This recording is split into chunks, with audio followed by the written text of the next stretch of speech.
El reflejo es un pilar de la comunicación eficaz y es una de las técnicas más importantes y famosas de la PNL. Calcar o reflejar en PNL significa observar y calibrar a la otra persona, es decir, tratar de detectar las señales que emite la otra persona o grupo de personas con la que estamos hablando. En cierta forma se trata de modelar, de reflejar los gestos y las palabras, incluso reflejando su comportamiento.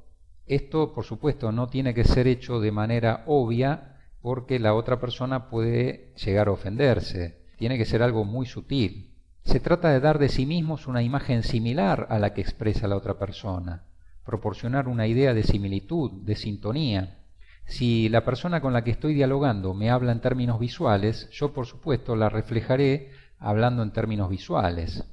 Esta manera de expresarse de acuerdo a los sistemas representativos se llaman predicados. Por ejemplo, si la persona es visual y bueno, puede utilizar predicados sensoriales como expresiones como por ejemplo lo veo claro o esta exposición es brillante, yo tengo que expresarme de una manera similar, utilizando palabras adecuadas de base sensorial más bien visuales, si es que quiero generar mayor rapport y sintonía con esa persona.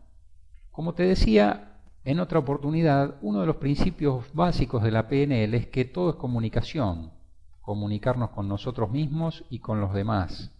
Por eso es tan importante en PNL aprender a generar esa escucha activa, ponernos primero en una actitud de escucha activa y luego reflejar rápidamente. Según Richard Bandler, no es necesario reflejar a la otra persona demasiado tiempo, solo unos segundos, para que esto genere un clima de mayor confianza. Y esto, en definitiva, nos va a generar mejores resultados y nos vamos a hacer entender y vamos a entender mejor a la otra persona. De esta manera podemos mejorar las relaciones y en diversos ámbitos, en el ámbito laboral, en el personal, en el profesional. Aplicado, por ejemplo, a las ventas, esta técnica del reflejo de la PNL genera muchas mejoras y dividendos. También en la comunicación entre médicos, terapeutas con sus pacientes, coaches o jefes de grupos humanos con sus dirigidos, etc. El abanico es muy amplio y la PNL aplicada para obtener una comunicación eficaz se utiliza en todo el mundo, incluso en grandes empresas. Richard Bandler, uno de los fundadores de la PNL, descubrió el reflejo observando en los primeros años de los años 70 las sesiones terapéuticas de la muy destacada terapeuta familiar Virginia Satir, que a menudo podía resolver con éxito las disputas entre cónyuges. Y aquí te voy a contar una anécdota de lo que sucedió en una de esas sesiones de terapia. Un día llegó una pareja que no conseguía de ninguna manera hacer las paces. La esposa se quejaba de ser descuidada por su marido, mientras que el marido juraba de amarla y de demostrárselo en todos los modos posibles. La esposa contestó que sí, que quizás esto era cierto realmente, pero lamentablemente el hecho de que el marido no se lo demostraba a nivel emocional, eso generaba el descontento y la disputa.